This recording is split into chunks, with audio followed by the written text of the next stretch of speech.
I'm MC Toon, and it's Tuesday night. I know that it doesn't quite work, but it's fun anyway. I've got with me Pumpy the bear. Pumpy, how you doing, Pumpy? I'm good. How you doing, MC Tune? Great. Yeah, he doesn't look like a bear. I know, I know. Um, There you go. so, Oh, that's a rabbit. Never mind. no, well, we are here for a flat Earth debate or discussion or whatever. Pumpy thinks the Earth is flat. I know it's silly, but he's gonna cover it, and we're gonna talk about it. And I have another one in 2 hours with Keith Ivan Mitchell. So this will be a hard cap at just under 2 hours. So Pumpy, I found on Twitter, and Scott of the Bruce had suggested that we should do this. So why don't you tell us a little bit about yourself, or not flatter stuff, whatever. If you want to introduce yourself, and if you don't, just say whatever. Then we'll get onto it. All right. Well, I'm Pumpy on the internet, and I believe the Earth may not be a ball. I'd say that I believe it to be more of a realm. I just consider it a realm, the lowest part of the lowest part of the universe. We'll say that, and that's pretty much it. I work in a manufacturing plant. That's about all the experience I've got. All right. And Leia wants to talk about John and Mallory, the cutest couple on the internet. But we won't be talking. I won't even say that John and Mallory are the cutest couple on the internet. So, all right.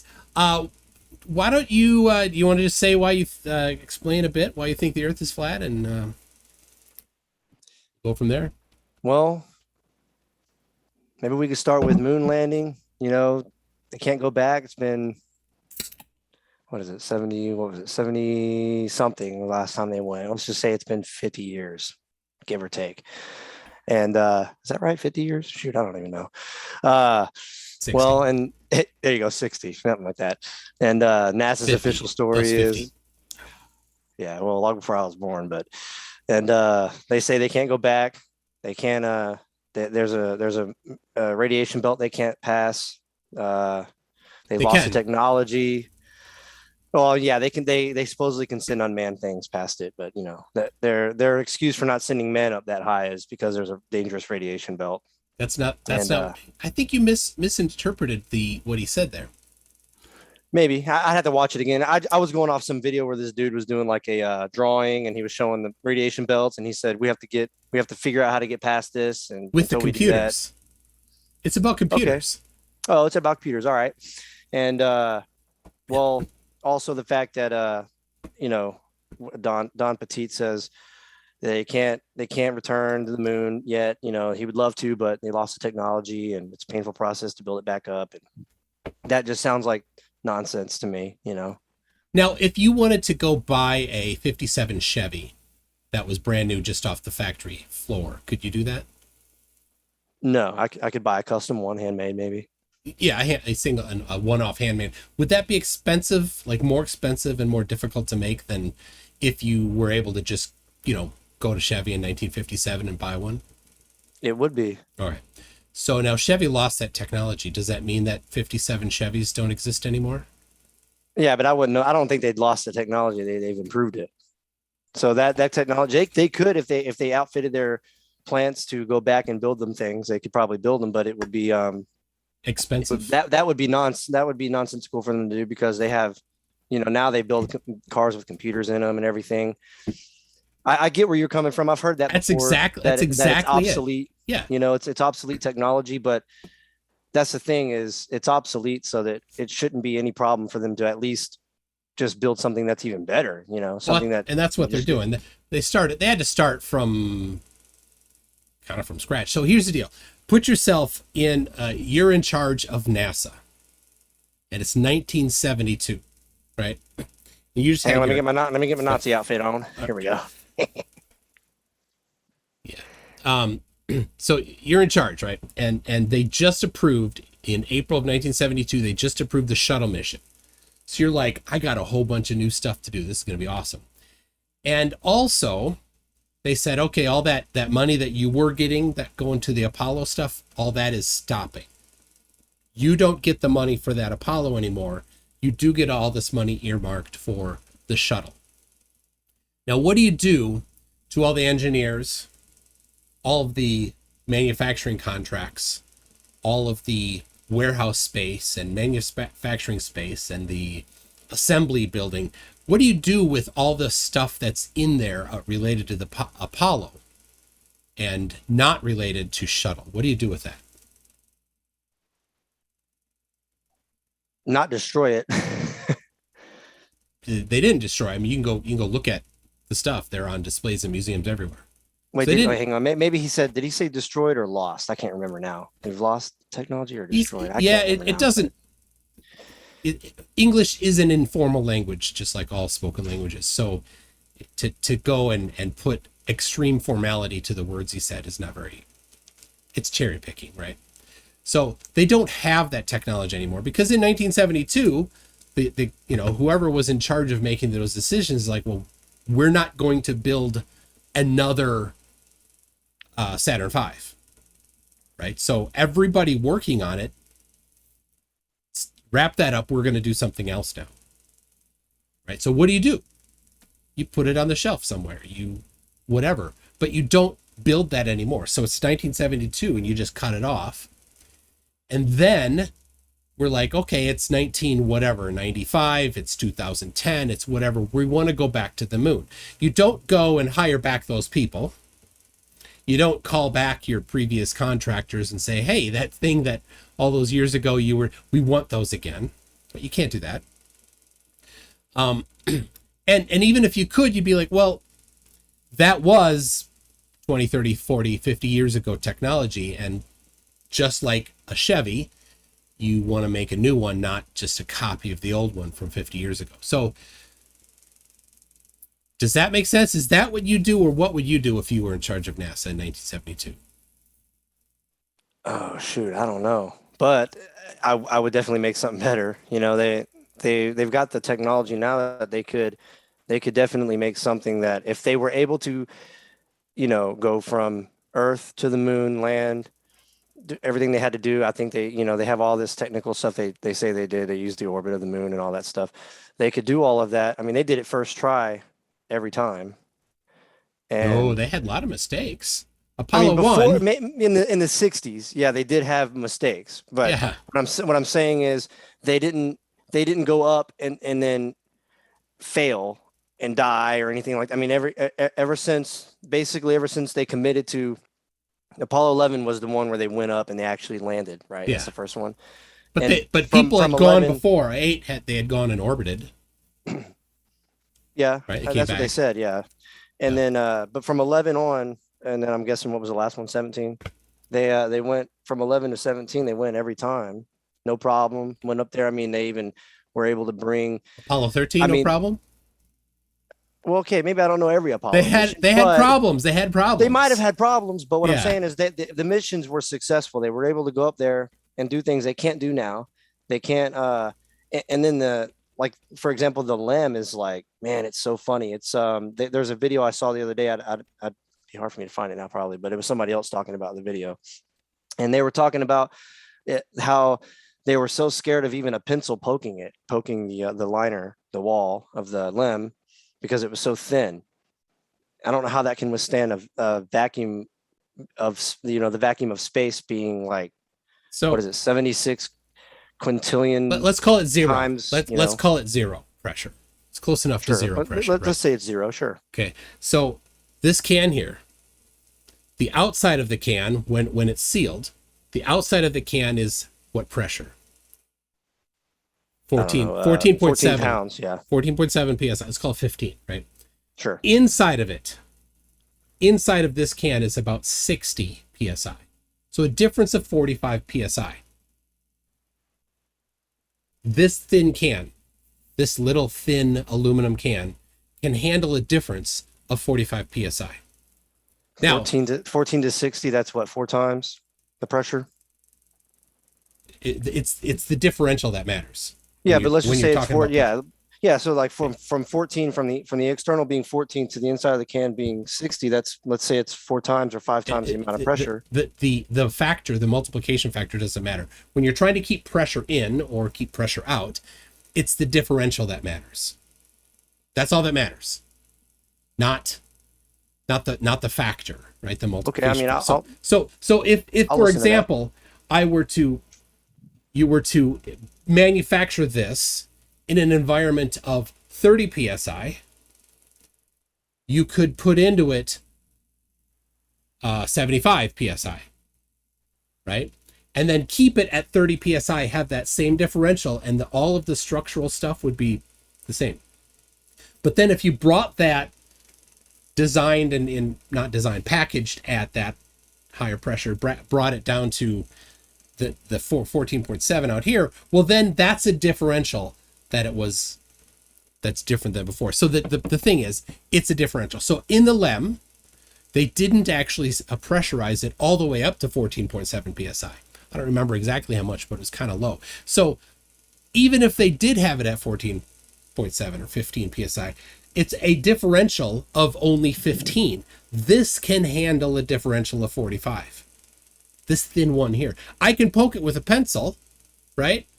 This can I can poke with a pencil. And so that's it. That's all it takes. So it's not a challenge to have a differential of 15 psi or 5 psi, right? But I think the pressure on Earth versus the pressure of space is like 75 quintillion times. I mean, it's huge.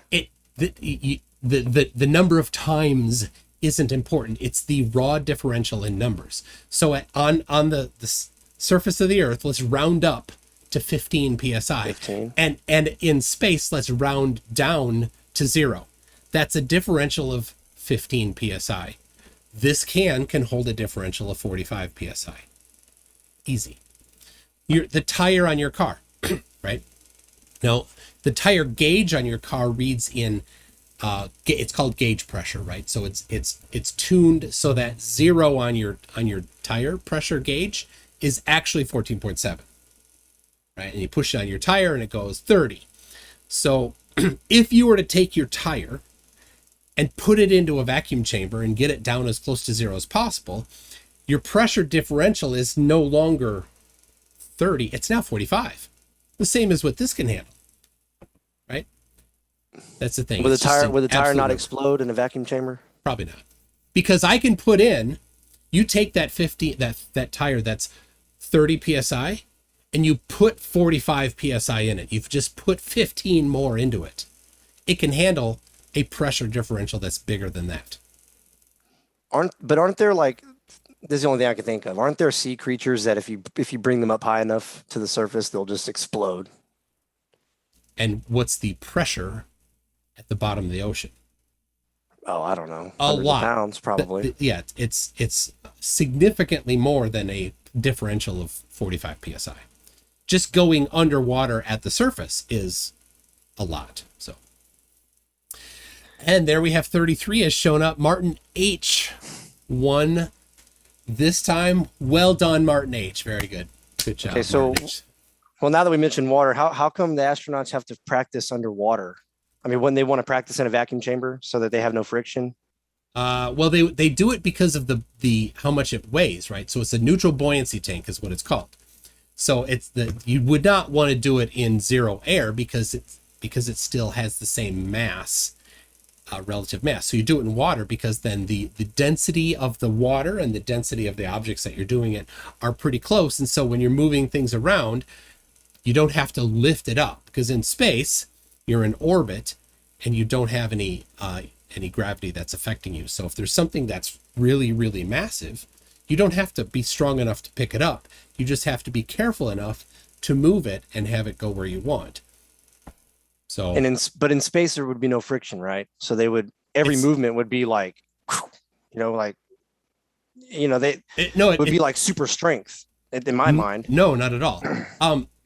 The challenge in if there's no if you're in space and there's no friction isn't the big problem, right? You can move your hand around here Is it friction that makes your hand not be able to move? No, unless you're really going fast. That's not the problem. So I'm talking about from them practicing in water, which is high friction, to go into space.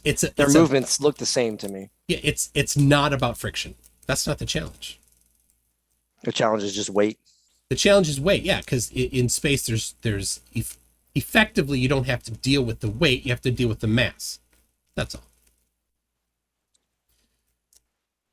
So, okay, but in fact, none of that actually, even if all of that was granted, none of that is actually evidence supporting any shape of the Earth. So why? No, I'm just questioning the globe. So, but that's not questioning the globe. That's questioning the moon landing. What about, what was it that made you think the Earth is flat? Long distance observation. So, for example, there's a video out that, well, I'm sure there's more than one, but the one I just watched recently is some guy got captured like a buoy that was out. I don't know how many miles, but it was out there. You couldn't see it at all from the beach. And he just zoomed in and zoomed in and zoomed in, and finally it came into view. And then he zoomed it all the way in, and it was, visible, clear as day. And then you can see the horizon beyond that. Okay. And what was the prediction for the globe? I don't know how high off he was off the ground, but somebody has done it a foot off the ground. I think it's what, 1.25 times the height of the observer. What is it? With no refraction. Times the square root of the height of the observer, I think is what they say. Yeah, and do you know where that came from? I don't. The only math I've ever done is the globe. What is it called? The Earth curve calculator, which you have to type in your height, the eye height. You have to type in the distance, and then it'll tell you according to the shape of a sphere, how much curvature would be dropping, and how much also Earth would be dropping. Typically, also assuming zero refraction. Right. That's what every single flat earther video always assumes zero refraction. So refraction happens. My glasses use refraction. The lens on your camera uses refraction to work. Refraction exists, and we know what it does. Sure. So when let's say something is theoretically behind a curve, let's say there's something that it's going away and then it does drop below a curve, and then someone is able to bring it back into focus. Let's just say the math is done right. The horizon's supposed to be, let's say the horizon's supposed to be 5-6 miles away, and they bring something in that's 20 miles out. How's that? Refraction's just making that come up. But I've never seen that happen. Nothing has ever gone over the curve and then got brought back by a camera. It's never happened. I've never seen it. People say it all the time, and I ask for it, then the video never shows up. I mean, I've seen videos of boats that are totally gone. You can't see them. And then that's exactly what I'm talking about. They say, I've seen video where it's totally gone, and then they zoomed it back in. So here's the deal. Did it get too small for you to see, and then the zoom made it big enough for you to see? Or did it actually go over the horizon, bottom up obstruction, and then the zoom brought it back from the bottom up obstruction?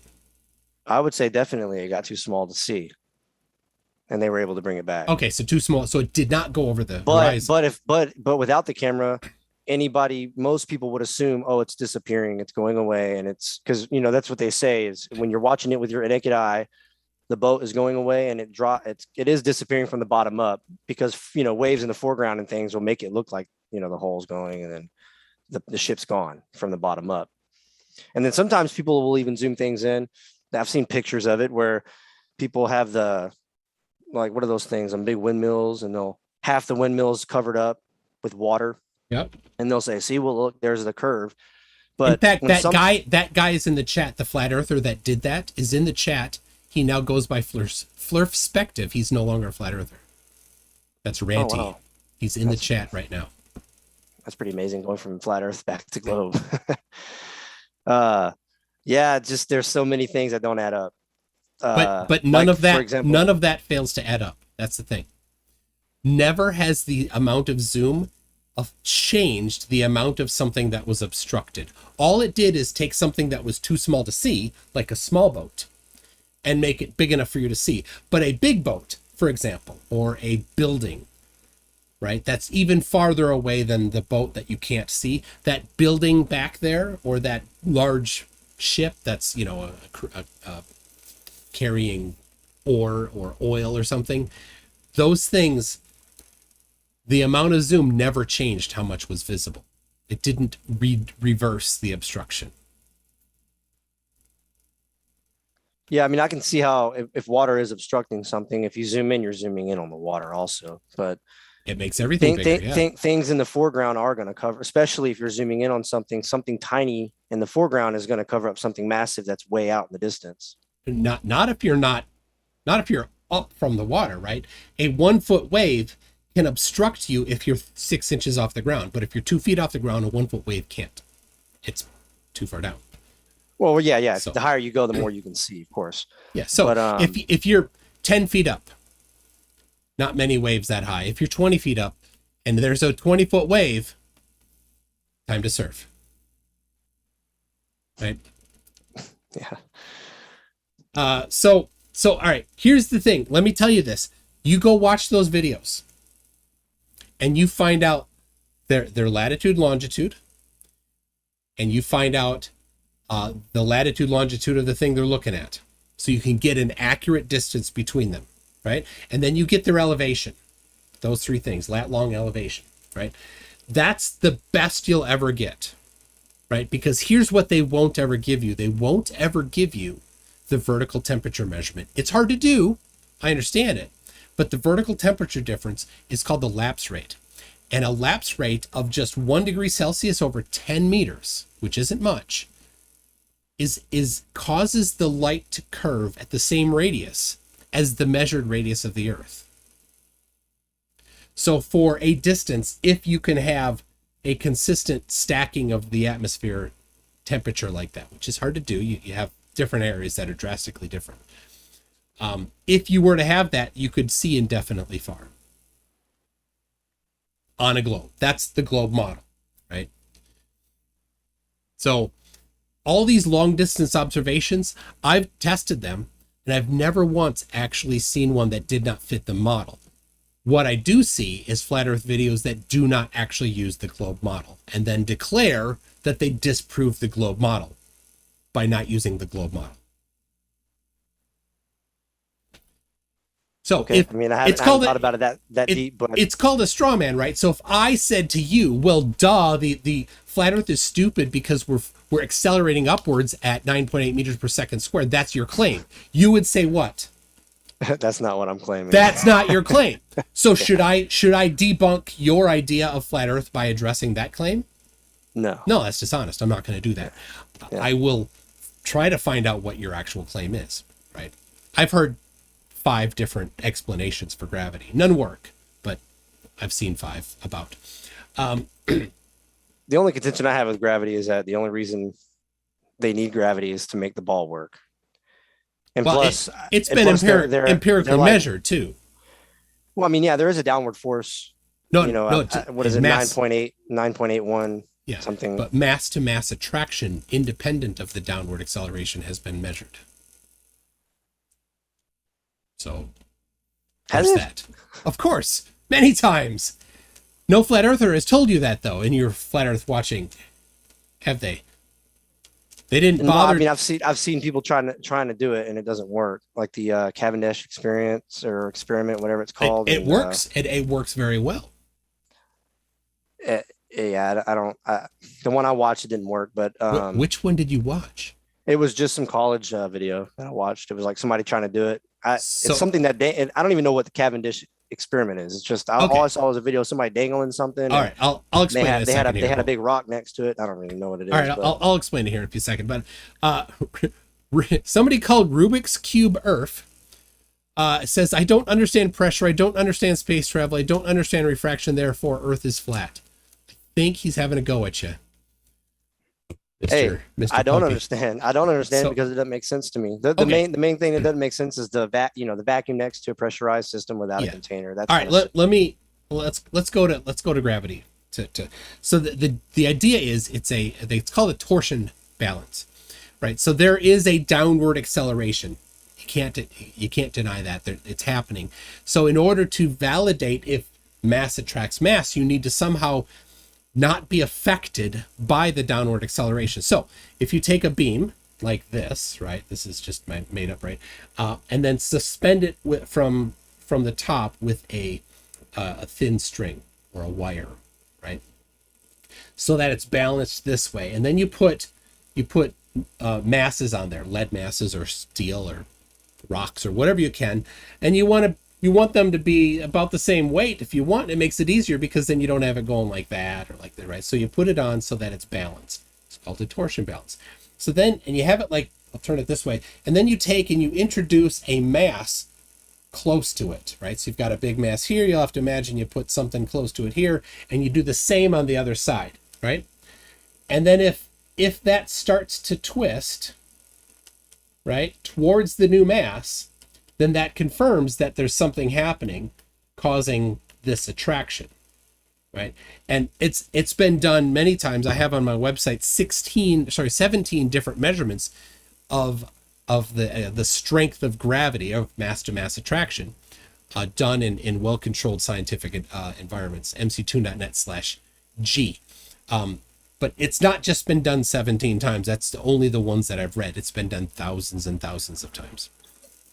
Has it ever gotten the opposite result where it goes the other way? When you use a magnet, this is crazy. This is awesome. And it's predicted. So lead, if you have a lead mass here on the ends, right? Lead is diamagnetic. That means that it's going to move away from a magnet. Not strong, like steel moves towards it strong, but lead moves away from it weak, right? So if instead of a big lead mass here, you put in a magnet and you put it next to it, the magnet will actually push it away, right? That's been done. So there's a guy, BM Furball. He's got a YouTube channel. Maybe Pumpy the Bear and BM Furball. That sounds like a great thing there. So BM Furball was stationed in South Korea for over a year, I think. And he built one of these in his apartment. He had a 2-bedroom apartment. It was just him. His wife and family were in the States here. And so in his spare bedroom, he built one. So he put it inside of a box and he suspended everything from the ceiling. And he actually, once he got it set up, he shut the door and taped the door shut so that no air currents could get in there. And then everything was on a motor. So he controlled it from a computer remotely to push the weights into place and move them out of place. So he did that, put it in place, and they moved closer, right? They'd swing a while, and so for 2 or 3 days they'd swing, and eventually they'd stop swinging. And then he'd take them away, and they'd swing for a while, and then they'd come to rest at a different spot.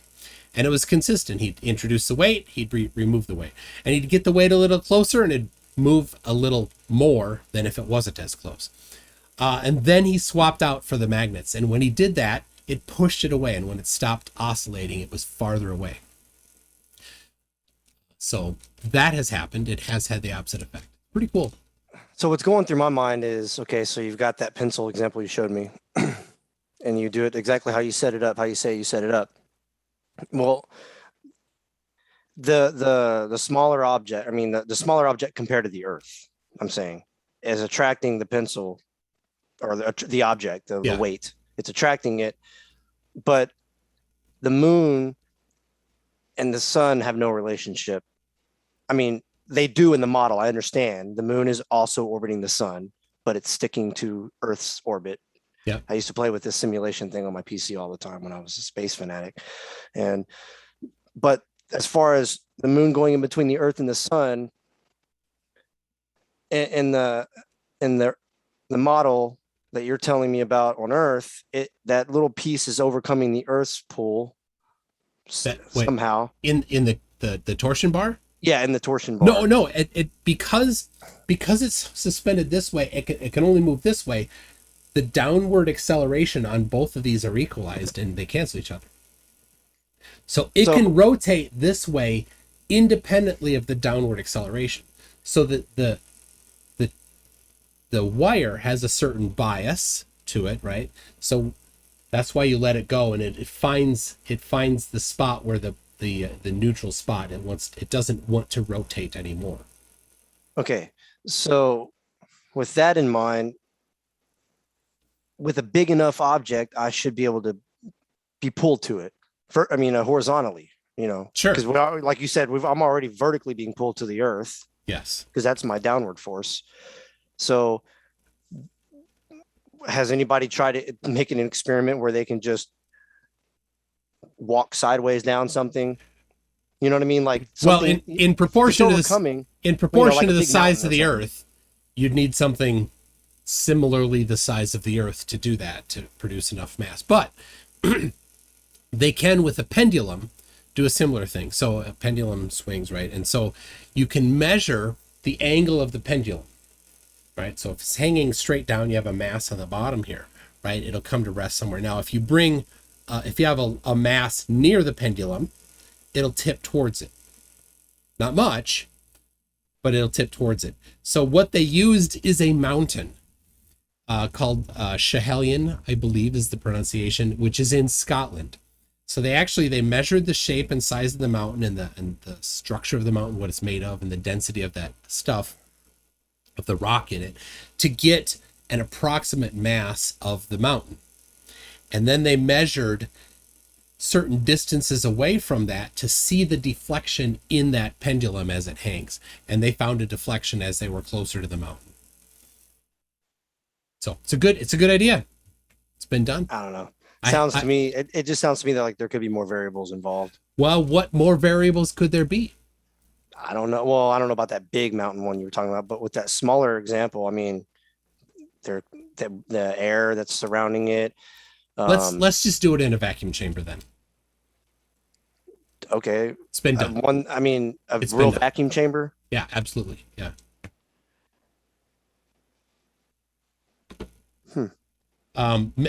The really good ones, because what they're actually doing, and the reason I'm not arguing about that is because I'm not going to say that I know, because I don't know. I haven't researched that experiment. Yeah, I'll send them to you. But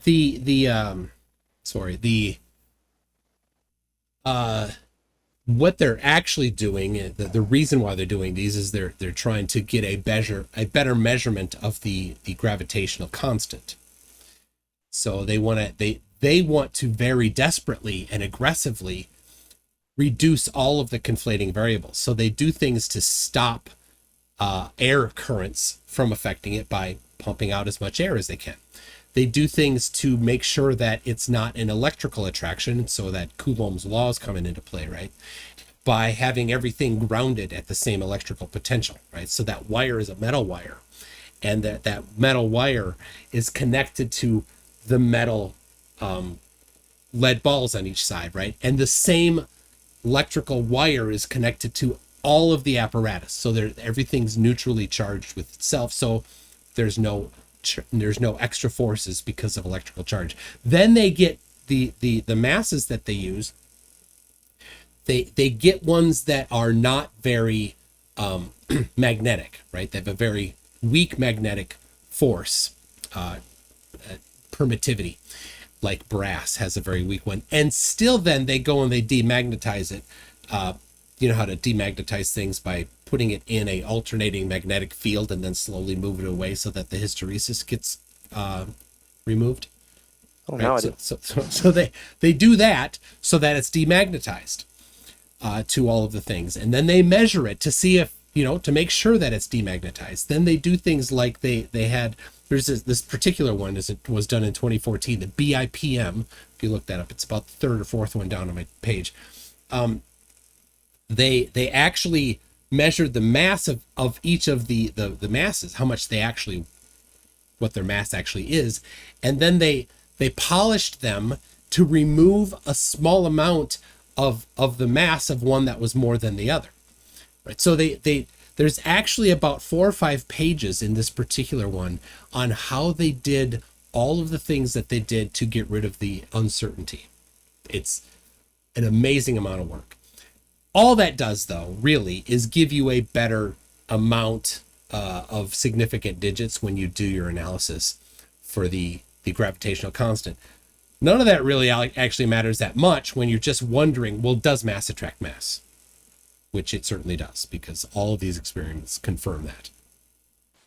All right. And then what about gravity being relative, for the theory of relativity? Where does that play into mass attracting mass? Yep. So that's Newtonian is when we talk about that. And so when something is moving in relation to each other at a relatively low speed, and by relatively low, I mean like as a percentage of the speed of light.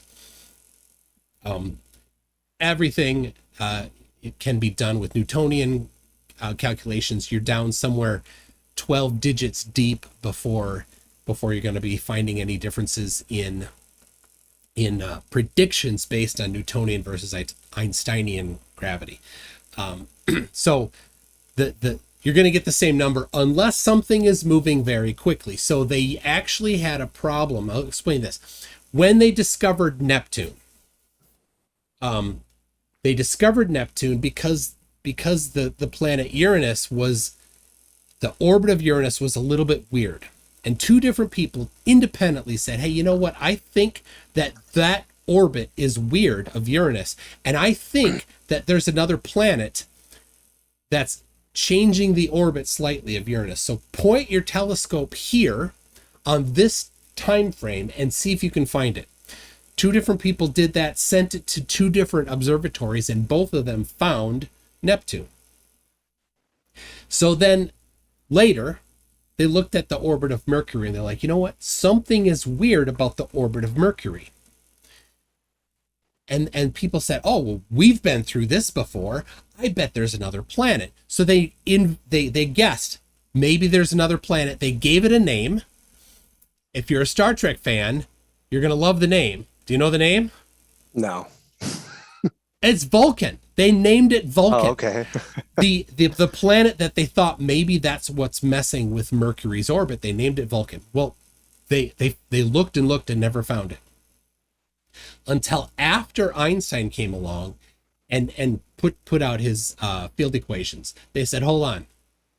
Mercury is close to the sun and it's moving quickly. So it's close to the gravity well and it's moving fast. Let's apply Einstein's field equations to see if Mercury is orbiting using not Newtonian, but Einsteinian math. And they're like, oh, it totally works. So there's one of many confirmations of Einstein, of relativity. And what about dark matter? I mean, without dark matter, the whole thing is, I know, I've got kind of messed up. Hold on. I used to watch The Universe like all the time on History Channel. And I remember thinking, man, dark matter is so cool. You can't see it or anything. Did you read this? No. That's Vera Rubin's paper. What is that about dark matter? This is the one. This is the paper that like was groundbreaking.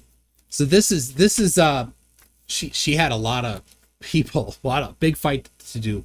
The rotational properties of particular galaxies is what this is about. And the point of this paper is that they're rotating at the wrong rate in the outer arms of it. Why? So dark matter is still a hypothesized thing.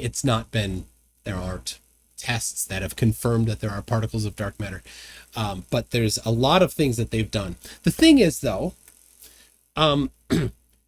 if dark matter is a problem, then that requires you to first accept all the rest of the heliocentric idea. So it's kind of a stolen concept if you're going to say dark matter is a problem, because most flat earthers just say, oh, they're just lights on the sky, right? They just hand wave away what the stars are, right? So I don't know your position, but right, yeah, I don't know what they are, to be honest. There you go. So if you're going to go with dark matter, then that comes after a long list of, we know what these things are. We know that stars are certain distances away. We know that stars are made of certain things. We know that these particular reactions are happening inside stars. We know about galaxies. We know about Disney. We know about black holes in the center of galaxies. We know about the rotation. But how do All they these know things all we that? know. We get.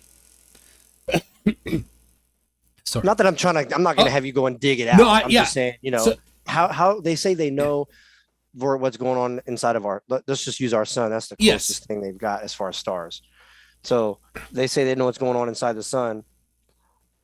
How do they Yes. know that? I mean, you know what I mean? Like Yeah. what do they So do? They send a signal to it, and then the signal comes back and gives uh them data. no, well they've done that. I have that on my website. They bounced radar off the sun. mc2.net/sun.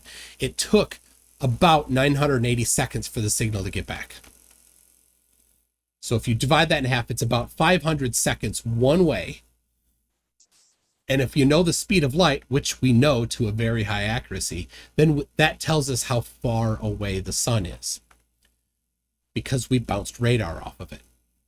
So again, that's mc2.net/sun. I just recently updated that page with a picture of the actual radar array that they used to send the signal. It's huge. It's a giant array that they used to send the signal to the sun.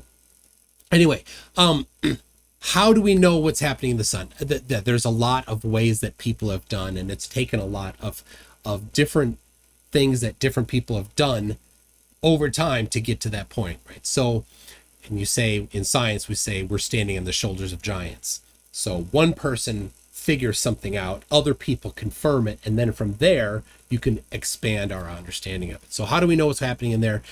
We know the mass of it because we know our distance from it. We know the mass of the Earth, and we know our orbit. We apply Kepler's laws. We do these things. We know its mass, right? We know it's made of because of Fraunhofer lines and other things.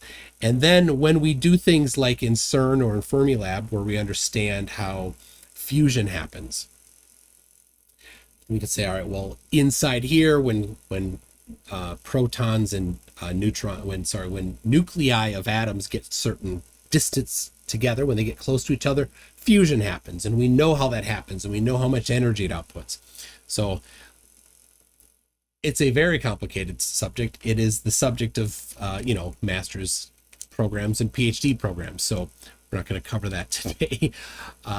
But yeah, that's how we know, is by figuring these things out one step at a time. And both you and I, that we have years, if we wanted to get to the front of that understanding, a couple years of study. But I mean, that takes like decades, right? I mean, you're talking about To like from the beginning of them. Let's say they want to figure out what's the sun. Okay. Well, that actually is centuries, right? According to absolutely modern day science and everything, it's like centuries ago they discovered it was so far and so big because they saw Mercury. Was it Mercury or Venus? Maybe it was Venus transit both. the sun. We see both transit. So how do they get the size of those planets to know? Like I know, for example, they say Venus is roughly the size of Earth. How do they know that? Yeah, again, it's complicated stuff and it's trigonometry. Again, I have on my website, mc2.net/sun, a paper that's called Radar Surveys of the Solar System. So they did things to to measure. I think, well, I know that they've bounced radar off of the planets, and same thing. You can get the distance because we know how fast light travels. You do that, and then you can take its angular size, and once you know something's apparent size and the distance to it, you can apply the angular size formula and you can find out how big it is. Okay, I'd have to I didn't mean for you to have to like explain how they It's did okay. it. What I mean is, how do you know for sure that they know? You know what I mean? Like they say, well, we did it this way, so Yes. now you know. It's your question is how can we be certain that things in science are certain? Right. That it's not like I didn't do it, and I can't bounce radar off the sun myself. Me either. Right. So how can we do that? Well, there's ways to do that, and as part of the scientific the process of science is peer review and publishing your results. Right. So when somebody publishes results, say it goes through, say there's no peer review. Somebody just says, here's what I think happened, or here's the experiment I did, and here's my results. Then somebody else can come along and say, well, that looks interesting. I will try to reproduce that. Let me read what you wrote about that process, and then I will do it all. And oh, that was all wrong. I'm going to publish my update to yours, right? And now we've got some conflicting things. These things have happened. And then suddenly you're going to have some people a little kind of interested in that because you got a little showdown going. And then people will go and do their own tests. And so over time, multiple people will test and confirm the same thing. You get the same results. And the one anomalous one will be like, there was probably something wrong with that. Well, let's go analyze. Oh, look, yeah, you did something wrong here, right?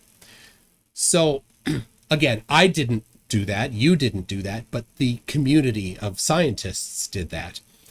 And there's this kind of prize for any scientist who can go out there and disprove somebody else's stuff, right? The prize is street cred, right? I'm the guy that debunked this guy in science. All the street cred that the previous guy got, you get his street cred automatically, right?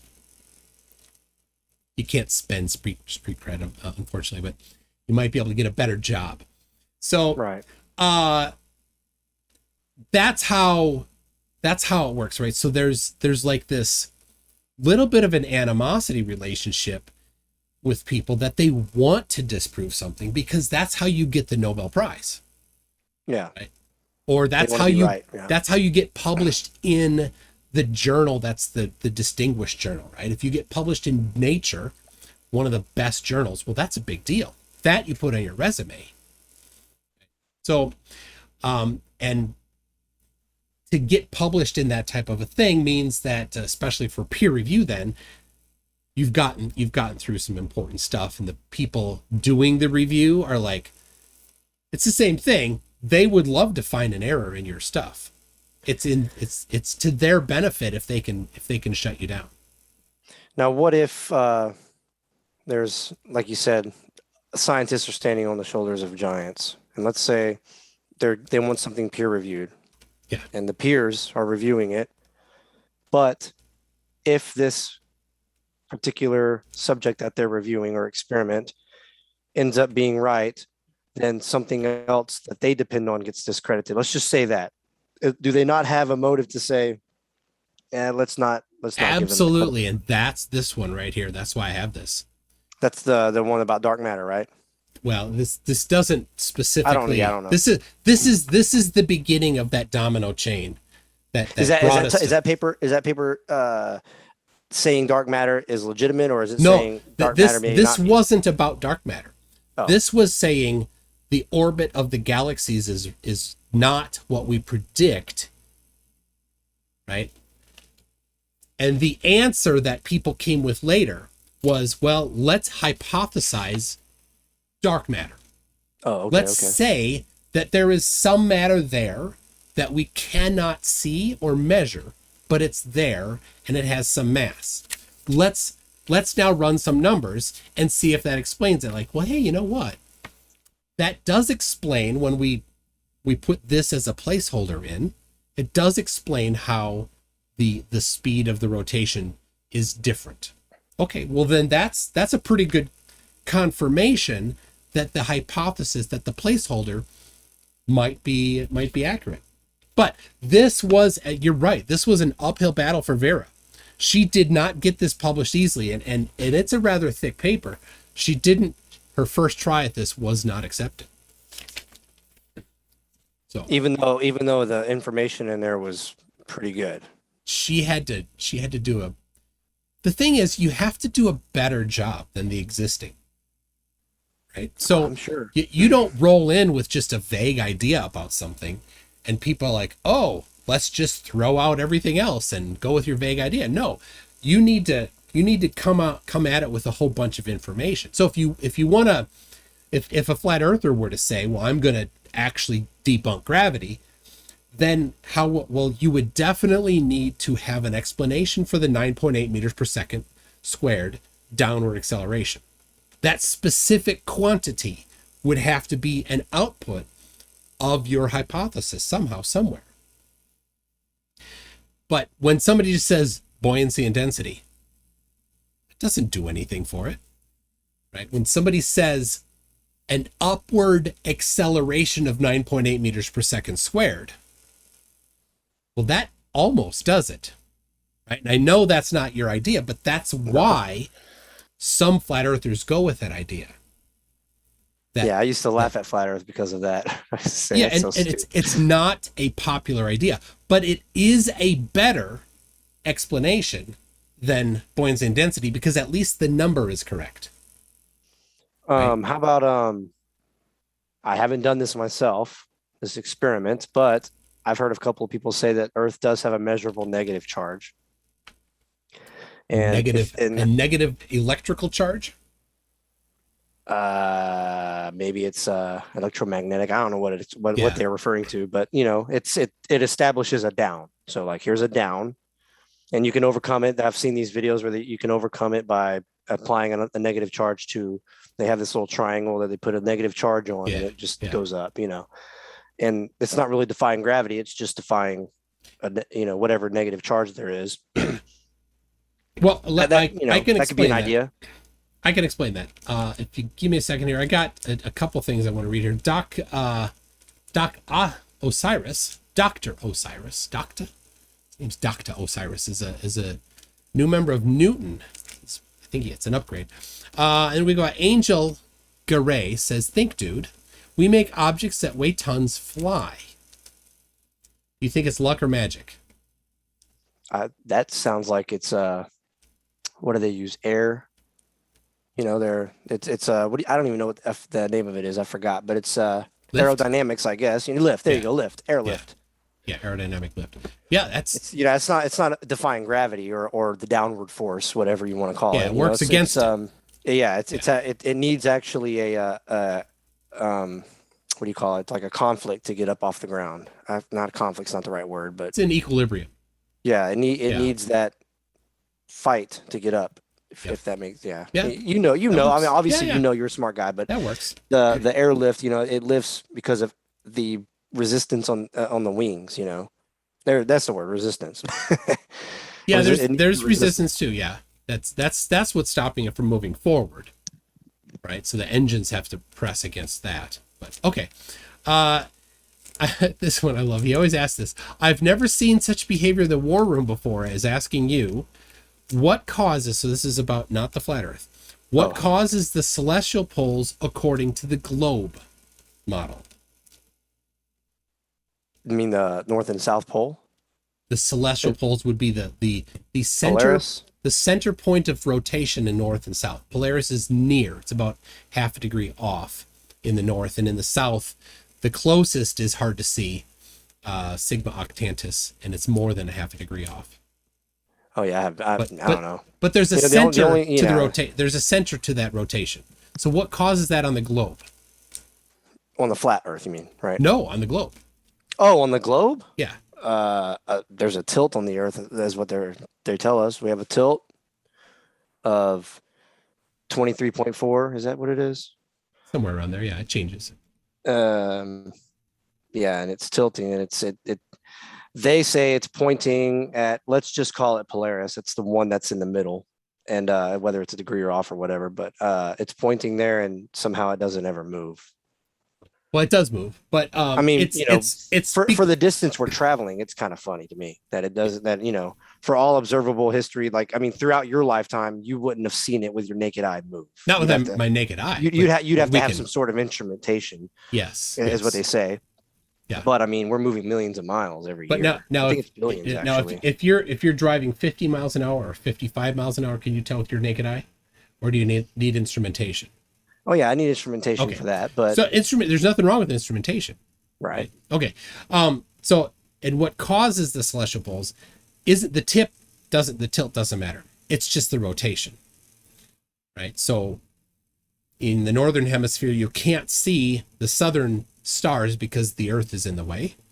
but you can see the north. And you go to the southern hemisphere, you can't see the northern hemisphere stars because the Earth is in the way, but you can see the South Pole, South Celestial Pole. Yeah, that's one thing I haven't even I've heard people talk about it. How can we see different if the Earth was flat, how can we see different stars in the southern hemisphere? I haven't looked into that at all. I just know that what I've seen on videos, time-lapse videos and things is just the stars circle around Polaris. But it's And they the reset, same. It's the same in the south.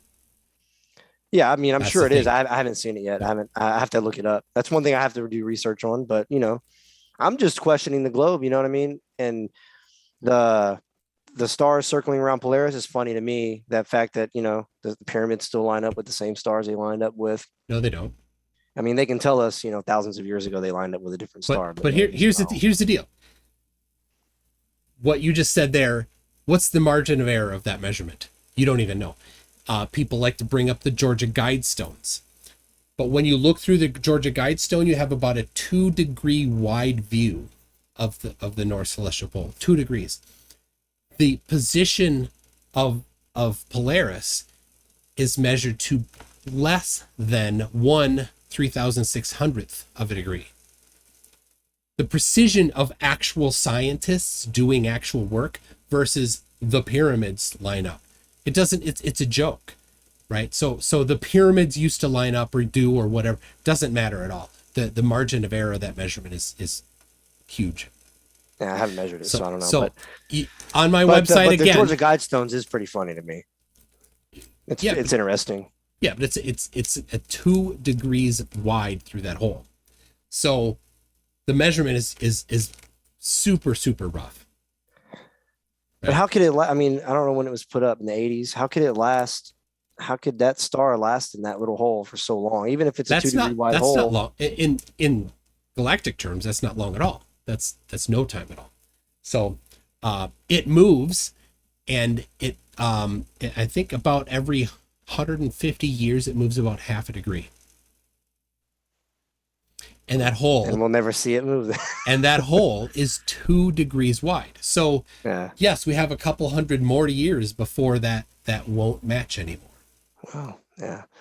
And to me that seems awfully convenient. I'm not saying that it's wrong because I don't know. But it just seems kind of funny. But here's the deal. Here's the problem though. Okay. That works and is predicted on the globe. There's no problem with it on the globe. So that shouldn't bring any question or doubt in your mind about the globe. But here's what doesn't work.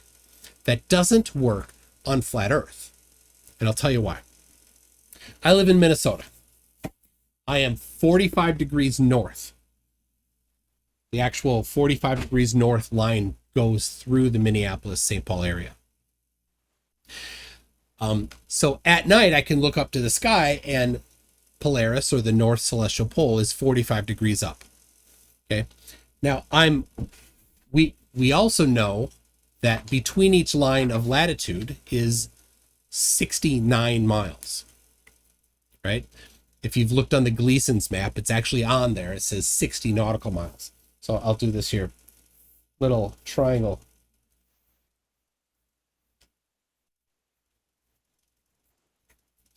For you, North Celestial Pole. So here we go. Here's me in Minnesota, 45 degrees north. Here is the North Celestial Pole. So this is if the Earth is flat. So right here is the North Pole, the actual ice over the water North Pole, and there is the North Celestial Pole. So that would be where Polaris is, right? So makes sense. So if I know how far I am from the North Pole, which is 3,105 miles, that's how far I am from the North Pole.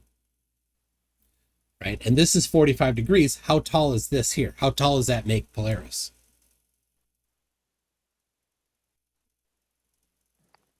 Oh, I don't know. I'm not doing that math in my head. Well, there's no math. If you've done any woodwork, you know this. You've built a house, you've done it, right? It's the same because this is a 45, 90, 45.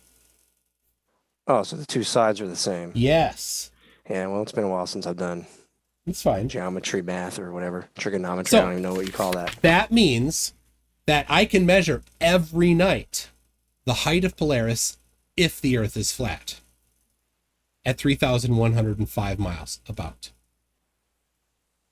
That's how high the Polaris must be if the Earth is flat from Minnesota. But now the Georgia Guidestones, I don't know, people, do you know how, can you look up quick, how far north are the Georgia Guidestones? I'm in Minnesota, kind of the north part of the United States. Georgia's in the southern part of the United States. Mm-hmm. It's probably 30 degrees, 35 degrees north.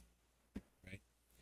So we can do the same thing. We can do another triangle, and we can predict for flat Earth at what angle we should see Polaris. Okay, so Justin Frank says 34 degrees. Pretty good guess on my part. So now this triangle's a little harder.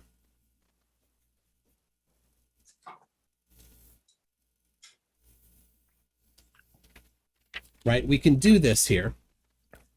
This triangle here. So at 30 degrees, so we can do the difference between 45 degrees north and 34 degrees north. Right, that's 11 degrees times 69, right? And then we can do this triangle. But here's what happens. That triangle won't work. For flat Earth, it never works, in fact. You can never get the same measurement to the North Pole, the North Celestial Pole, to any star, to the sun, to the moon, to anything. None of it works. So that kind of falsifies the hypothesis of flat Earth, right? And you can trust me on it. You can do the math yourself if you want, and I'd be happy to show you the math. Not yeah, I mean, right I would, now. it would be right dishonest for me to not Yeah. do the math and say, okay, yeah, I believe you. But now you've been through high school, right? You successfully graduated high school. Yeah. Okay. Those triangles are covered in about 7th and 8th grade. So you did it, and like most people, don't use it again and forgot, right? And it's not a problem. You can just actually go online and type triangle calculator and plug in the numbers. It'll give you the answer. You don't have to do it yourself. Right? You certainly would not need to use the slide rule. I got this dumb slide rule just as a joke, but it's a trigonometric slide rule, so I can actually use this slide rule to do the math for me if I knew how to use a triangle. So, slide rule. So that never works. And we can test that, and the flat earthers that have gone before you that make the videos don't address this topic. David Weiss won't address this topic because he knows it doesn't work. You go watch his videos, you won't see him say the Earth is flat because we can predict the angle of Polaris from different latitudes. Never works. Yeah, I think his argument is the fact that the stars seem, I haven't done the tests myself, but he says the stars seem to reset every year, same night, same day, whatever it is that you measure it. If you do your little chart, star chart, that's a completely useless claim because it doesn't matter. Tonight we can measure it. Somebody in Georgia could measure it. Somebody in Minnesota could measure it, and we could compare, and it won't work. But how is there no visual parallax? Like if you do it 5 years, like let's say you mark the stars and then 5 years later you mark the same stars. If you do it on the same night, whatever it is, the same hour, however it works, they wouldn't be resetting that consistently. I mean, we're moving really, really far. So you know what I mean? So again, if I were to try to debunk flat Earth by talking about an upward 9.8 meters per second acceleration, what would you say to that? Straw man. Exactly. So if you're going to say this doesn't match the globe, you need to actually use the globe model to test it instead of not actually understanding the globe model and saying, well, I just don't think it would do it that way. Right? Yeah, but the globe model says, I mean, we're moving, I don't know how far we're moving, but I mean, we're on the tail of a galaxy and it's moving, Sure. a long distance throughout the year. I mean, 40 years is a really long time. So it seems like the stars would be different. Okay. It seems like, I don't care about, it seems like, apply the actual model. which I know you didn't do, and I'm 100% certain David Weiss never did, and I'm 100% certain none of the flat earthers who say this ever did. So it's a straw man.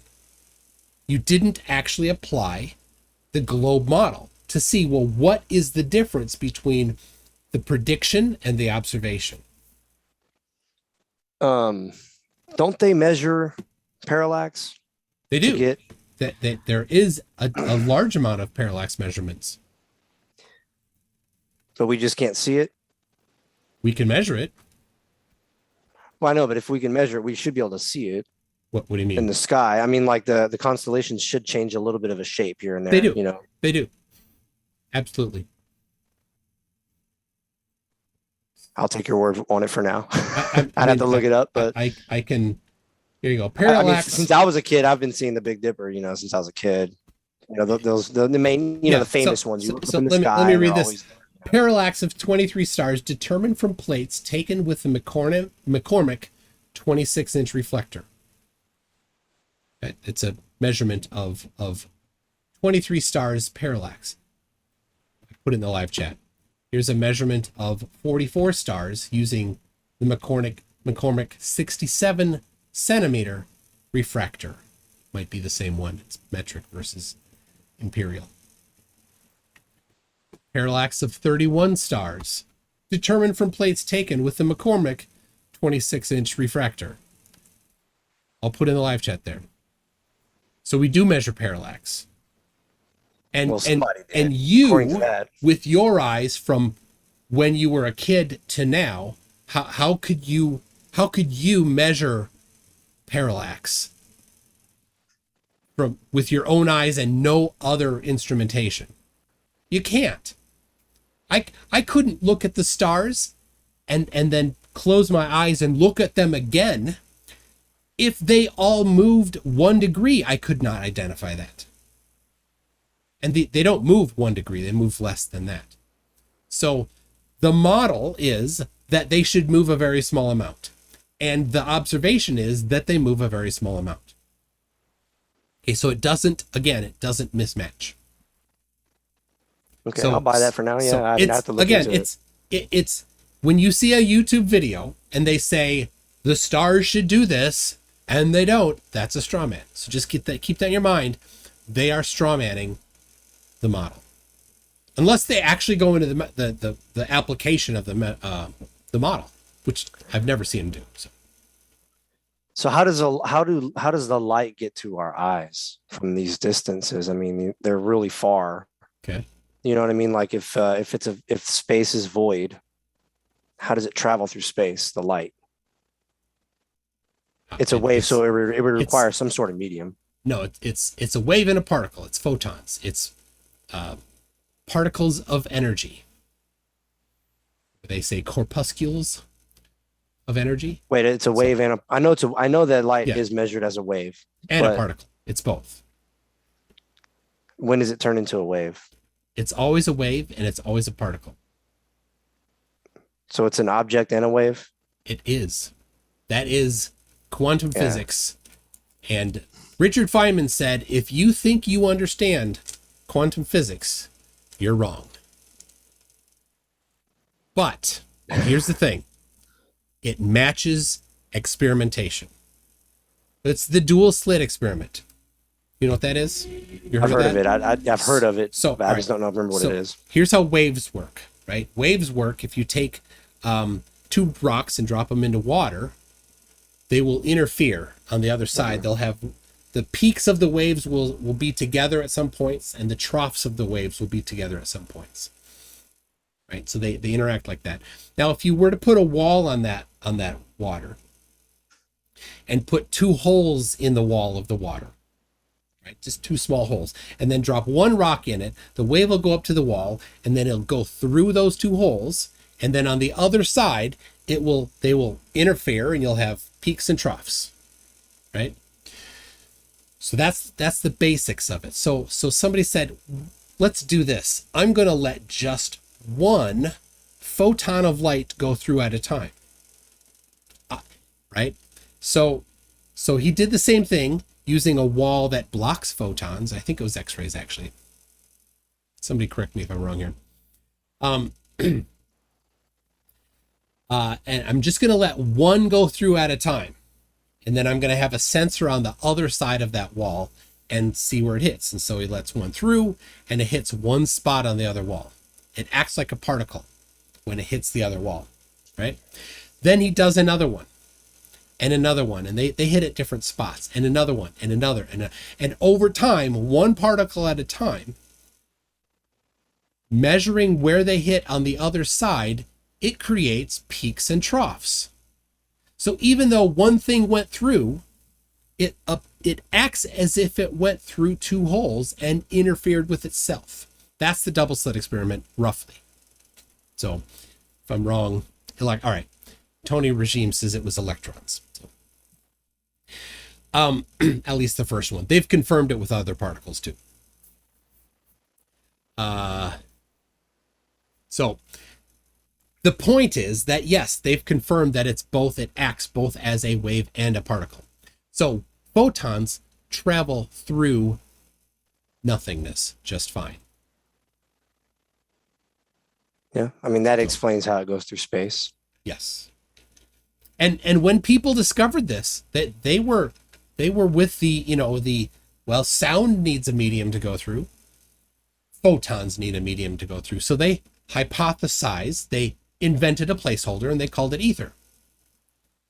And then they tested it and found it doesn't actually match. And it was a problem. Just like, I put it down there, just like Vera Rubin's paper was a problem. It shook things up. All right. And how about a planet when we can see some with our naked eyes? Yeah. How are they so bright? From Earth, we're seeing them from far away, but I mean, if I was standing on the surface of Mars, I wouldn't be blinded. Well, theoretically. If you're standing on the surface of Mars, you're only getting the light that is coming to your one spot. But when all of the light bounces off of Mars and then comes towards us, we have the entire size of Mars light coming towards us. But it would only get brighter the closer you get to it. The closer you get to Mars? The closer you get to any light, Yes, if you could see 100% of it. But as you get closer to it, and you can no longer see 100% of it because it dominates your view, right? There's parts of it that you're not seeing over to the side. So when you get closer to it, then it'll start to get dim again. I don't know. I'd have to see that tested, I think, because I mean, every light on Earth that we see, that we can't reach the lights up in the sky. Well, I can't, but if you get closer to a light, even if it's a huge spotlight, if I'm going toward the middle of the spotlight, I'm going to be still blinded. Maybe not blinded, but it's going to be bright. Use something bigger than a spotlight. Use an LED panel. There you go, an LED panel. 1,000 feet wide. And from a distance, from miles away, you'll see that the whole panel is one big panel and be a lot of light. And you get closer, get brighter, brighter, brighter. And then when you come and you stand right in front of it, right up against it, you don't see the LEDs over to the side. You only see these. That's all you get. So it limits how much of that light can get to you because it's just not coming towards you. Now, and so I got a question here from Virillion. Says, how could he question the globe when he hasn't looked anything up? I think it's a good point. And then Facty says, has he mentioned anything about flat Earth yet? So here's the deal. You've brought up questions about the globe. And mostly it's been things that you didn't quite understand, which is totally fine. But I think you've been, the holes that you have that you question about the globe have been filled in with people that don't actually understand the globe either, right? They strawman the globe. The flat Earth videos that you watch are not giving you the right answer. So do you have any positive, like this definitely can only happen if the Earth is flat? Well, like I said, the long distance observations got me. They hooked me, but you're saying it's refraction that I'm seeing. It's completely predicted on the globe model. Yeah. By refraction, right? Yes. Okay. And then there's also what else is there? I've seen some videos where the sun, in a dry atmosphere, the sun is clear. You can see it clearly going away, getting smaller and smaller and smaller. So And then it hits the horizon, and then you can just see the light go with it. yeah, I've seen Dirth's video on that. It actually doesn't have anything to do with the dryness of the atmosphere. It's just lens glare or photographic glare. So do this. Go to the street light down the street from you during the daytime and take a picture of it. And then go at night, stand in the exact same spot when the light is on and take a picture of it. And then compare the two, right? The actual like bulb, and you could do it in your house right. too, right?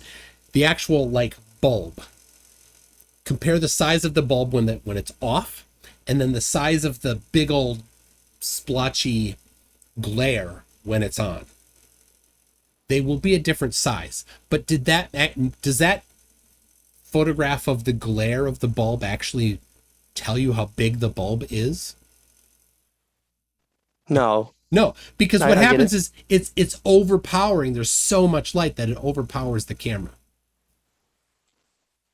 So that's what's happening. So when that sun looks like it's getting smaller, it's getting dimmer, and you're actually seeing the glare shrink, not the actual sun shrink. When you actually photograph the sun correctly, because there are techniques to do that, the size of the sun actually never changes. And there was a flat earther called Felipe,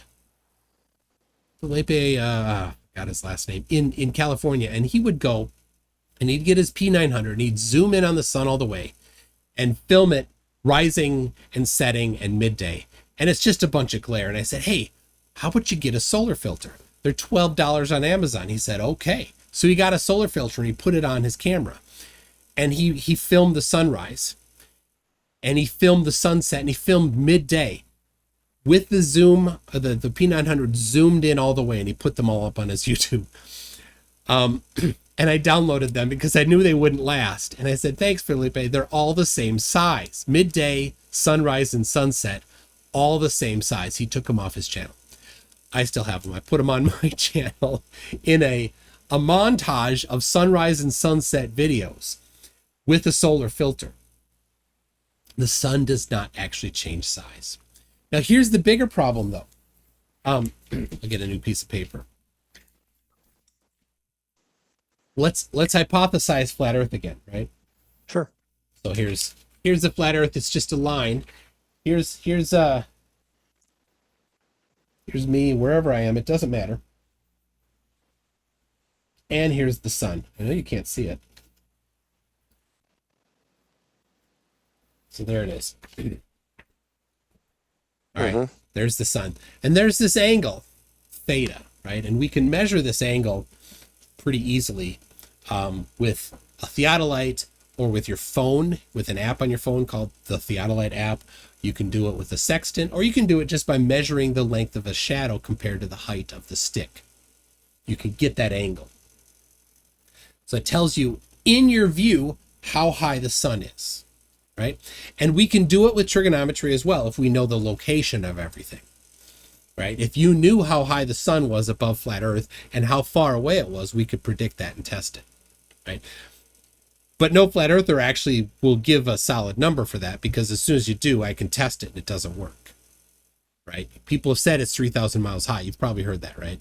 I've heard that. I don't buy it because nobody's been up there to test to really measure it. Well, all you have to do is measure the angle to it. Trigonometry does that. You don't have to go somewhere to know how far away it is. There's other ways to measure distances to things. In fact, the entire field of surveying relies on triangulation.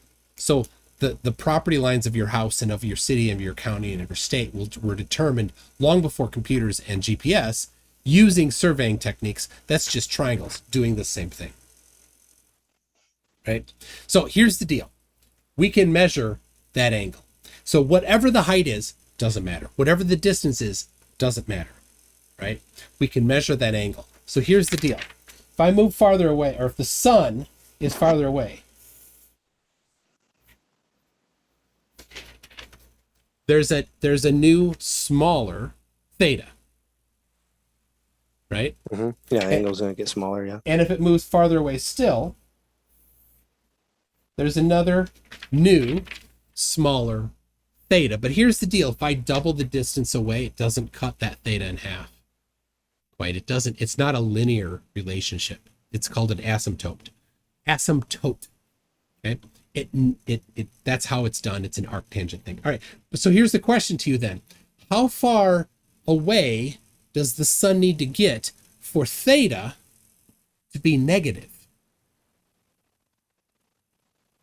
I don't know the number, but I mean, anything in the sky can move. But how If far? it's flat, it can move. But how far away when theta becomes negative? I don't know. You're getting me on this one. Never. The answer is never. There is no distance Oh away. yeah, because it's not on a flat. You're talking about on a flat Earth. It doesn't go below the ground. Yeah. And okay. So it can never get negative. The sun could actually never cross the horizon because it would never get negative. But what it would do if the Earth were flat is shrink in size. Shrink in size. It could meet the ground like the clouds. At infinite distance, it will. I mean, it depends on how high the sun is. But like I said, we can measure the height of the sun, hypothesizing that the Earth is flat, because we know how far we are from different points on the Earth, and we know the subsolar point, right? So in June, the sun travels around the Tropic of Cancer, right? So the subsolar point is the Tropic of Cancer. Every year, June 20th, that's where the sun is. Twice a year, it's over the equator. In December, it's over the Tropic of Capricorn, right? So we know the subsolar point, the point directly below the sun, where a shadow is cast straight down, right? That happens. We know where that is. We know how far away that is from any location because we can do international travel. We know distances. We can do this simple triangulation that you did in 7th grade or 8th grade, but haven't used since, which is fine. But you could brush up on it a little bit and measure the elevation of the sun in miles or feet or kilometers. And then see, does it match at my location and at another location? Because there's only one sun. We would see 2 or 10 or 1,000 if there were 1,000. So, and test to see if it works. And I can tell you, it won't work.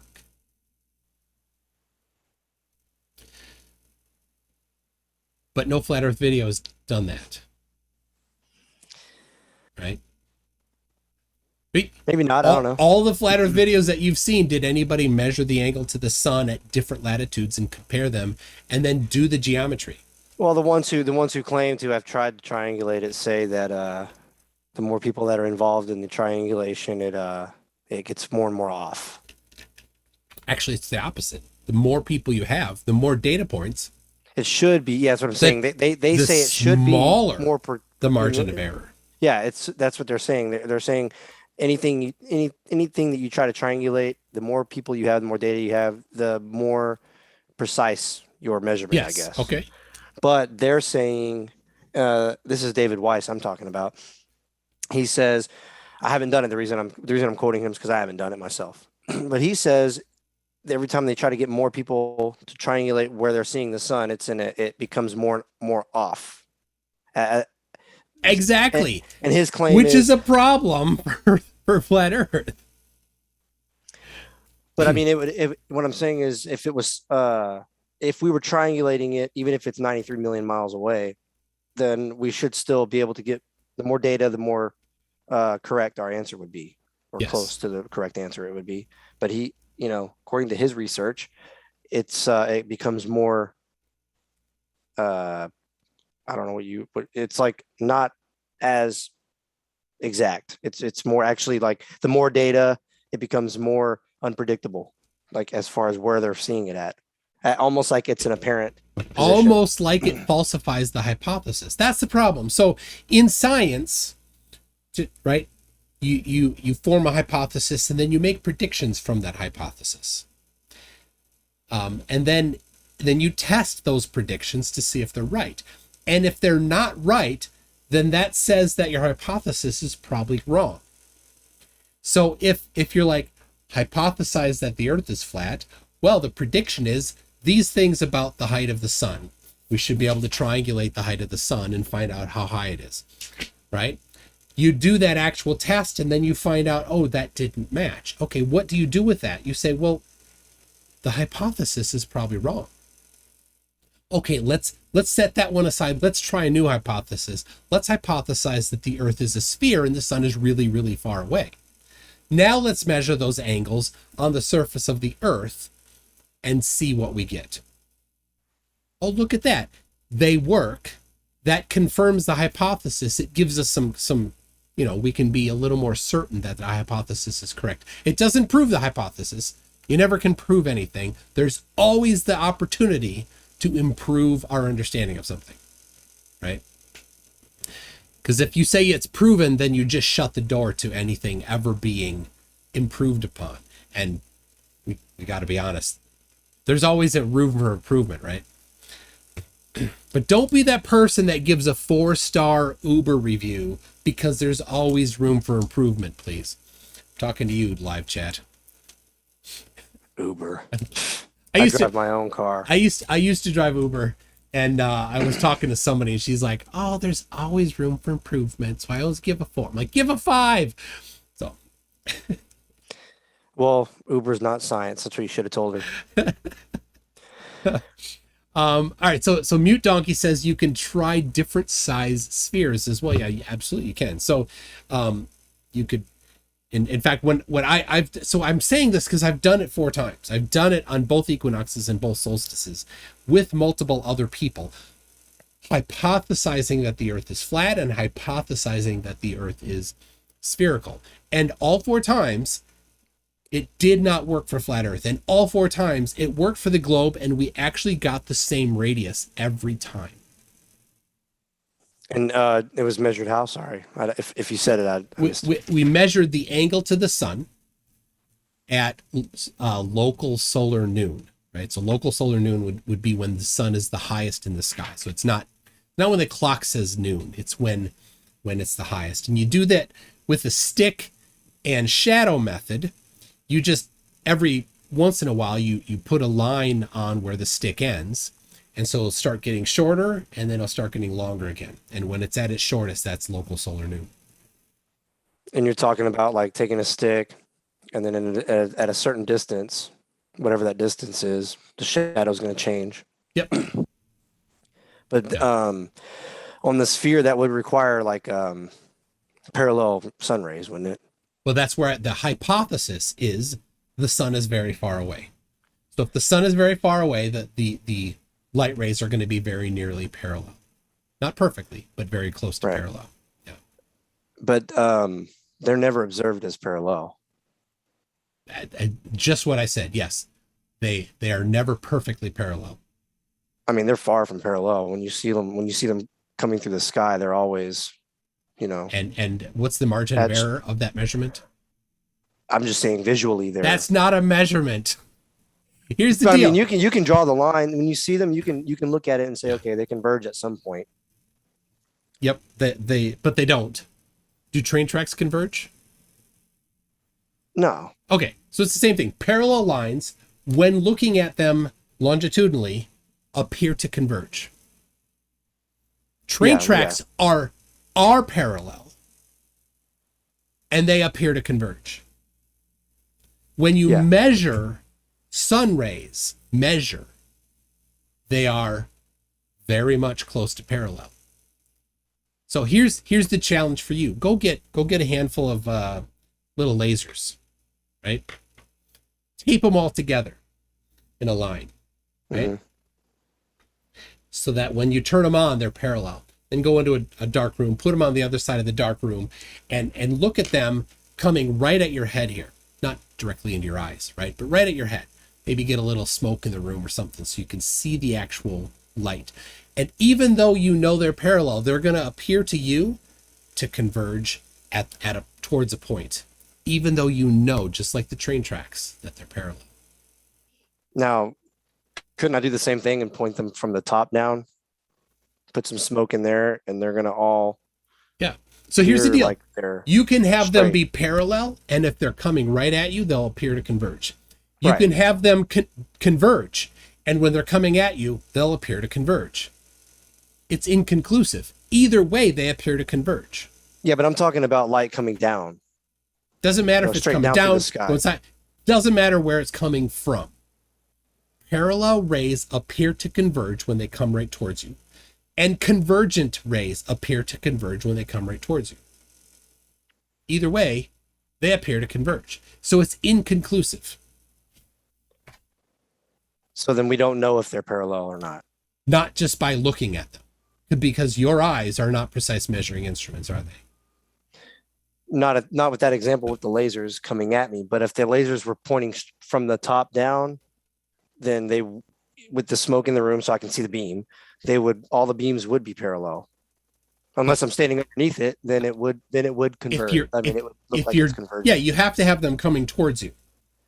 Right? You need to be in the target area. Right? So yeah, if you're on the side of the room and it's pointing down and you're viewing it from the side, yeah. Mm-hmm.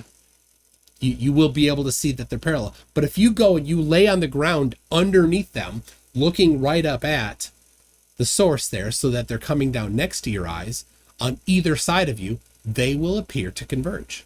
Yeah, I get that. That makes sense. Yeah. I'm just talking about if they were at a distance, like this, let's say for the sun, and I'm looking at the rays coming down, not at my face, but the rays that are coming down and shining on the ground, they converge at a distance. And I'm not directly underneath it. Yeah. Now here's what Dave Weiss will say. He says you can triangulate them and find out how high the sun is, and then nobody has ever done that. Yeah, see, I've that's something that I've thought about in my head, and I'm like, okay, well, nobody's that doesn't ever really done prove that. it, but your example as far as the sticks and shadows with the sun up in the sky, not pointing up, but right. I mean, if you're doing the stick that's right there under it, yeah, they would look like they're converging, maybe. And that's where you are when you're looking through the clouds. Right, for the first stick. But let's say you're doing the stick that's 1,000 miles away from that person, then the rays coming down would still look like they're converging. So what? Your eyes are not precise measuring instruments. Looks like doesn't cut it. Well, I say looks like because I don't like to make claims, but I'm just saying at that distance, it would be just like if I had the lasers up in the sky pointing down. If they were to converge, the laser beams, then I would know, okay, well, then they're not obviously parallel because it's a distant. I'm not underneath it. It's not coming right at my face. In my mind, that's making sense what I'm saying. But like you said, if I don't have the instruments, I can't measure it. So, you know. And neither Dave Weiss nor Dave Murphy, even though they love to claim that you can look at them and determine where the sun is, they've never done it. Right? If you saw Eric Dubé's dumb movie, right? Dave Murphy in the movie brought up this exact point. Crepuscular rays appear to converge, but they don't actually work that way. So, but here's the deal: if crepuscular rays tell you where the sun is, right? That's the idea, right? Theoretically, that's what they're saying, right? I will. That if you've got the, what did you say, crepuscular rays, whatever, crepuscular, crepuscular, that they're converging. So at some point, you should be able to triangulate the sun based on the rays. Yeah, and you could find out then by their claim, you can find out where the sun is. So I'm gonna share my screen to you, and then I want you to tell me where is the sun in what I'm sharing.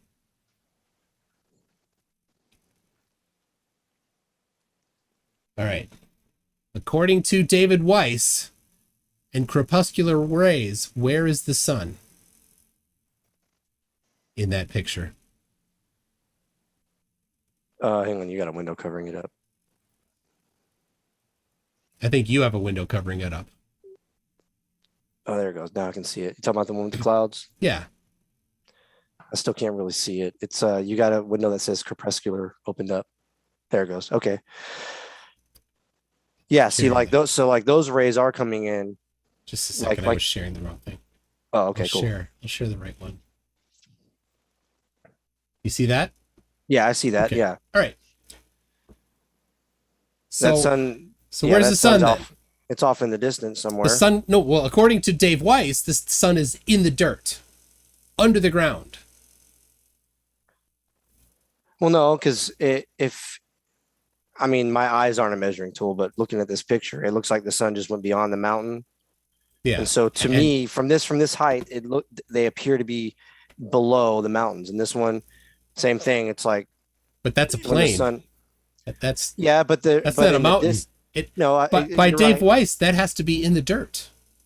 Well, no, because the sun could be so far away that it's being blocked by something that is so small we can't see it.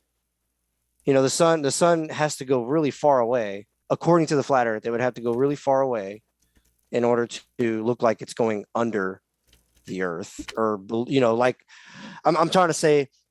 So the globe is saying that the earth has rotated enough to where the sun has gone below the curve. And then on the flat earth model, they say it's just gone so far beyond something, whether it be a deck of clouds in the distance or something that's blocking the actual sun. But it's just whatever's obscuring the sun it's so small and far away we can't see it. But that's the ground. According to this, Yeah, you're going to triangulate the position of the sun. It's inside the dirt. Yeah, if looking at it at face value, yeah, you could say that it's in the ground. I like this one. It's on her shoulder. Look at that. Yeah. It's just outside the window.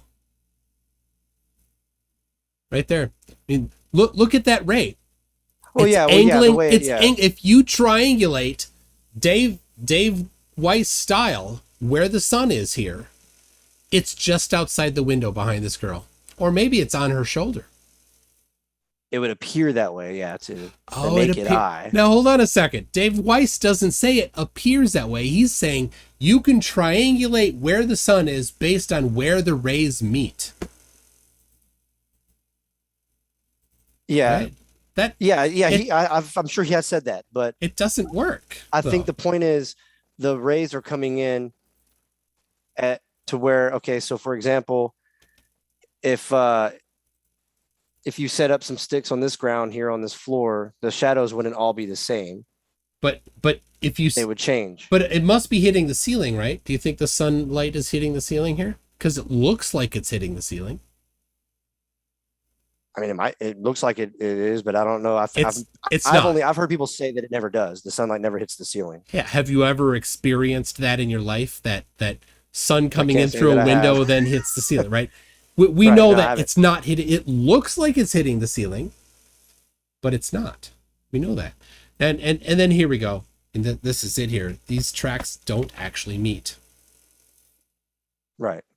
They look like they are, but they're not. They're parallel. Parallel lines, as they come towards you, appear. And those poles look like they're getting smaller.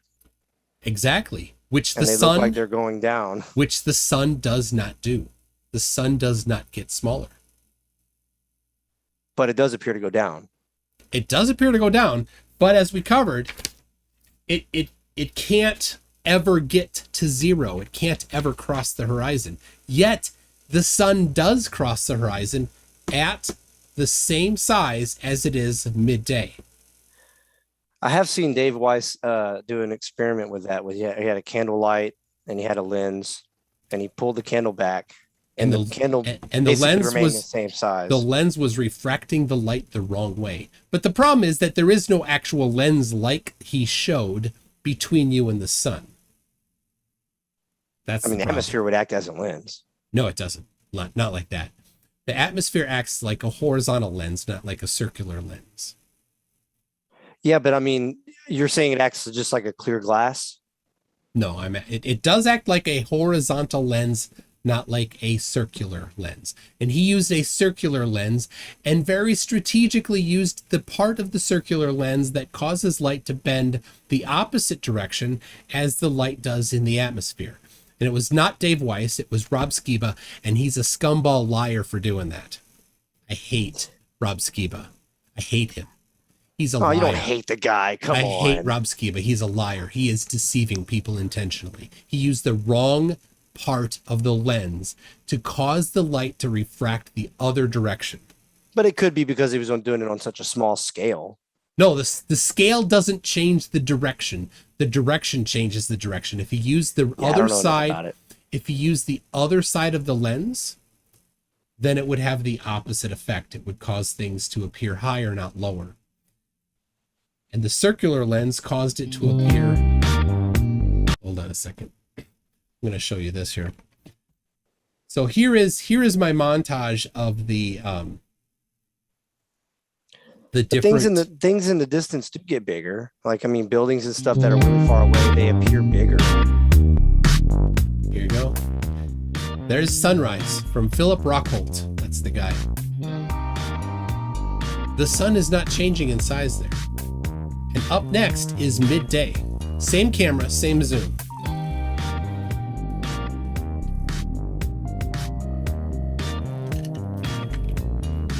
There it is. Well, that's rising again. There's the link in there. Link is in the chat for people. I'll send that to you on Twitter. So there's the sun setting from the same guy. Felipe got mad at me.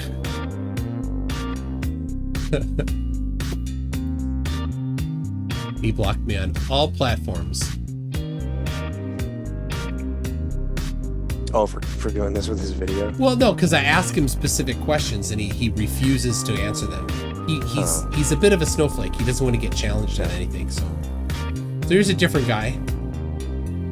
And here you can actually see as the sun goes, you can see it going in front of some pine trees, it looks like.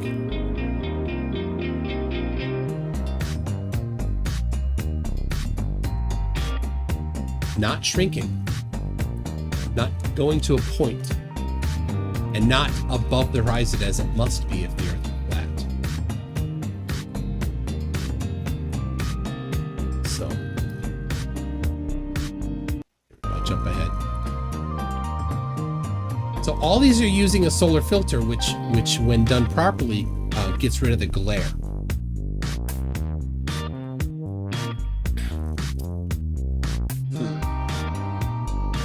Like the music? Yeah, it's nice. Makes me want to go jam. Yeah.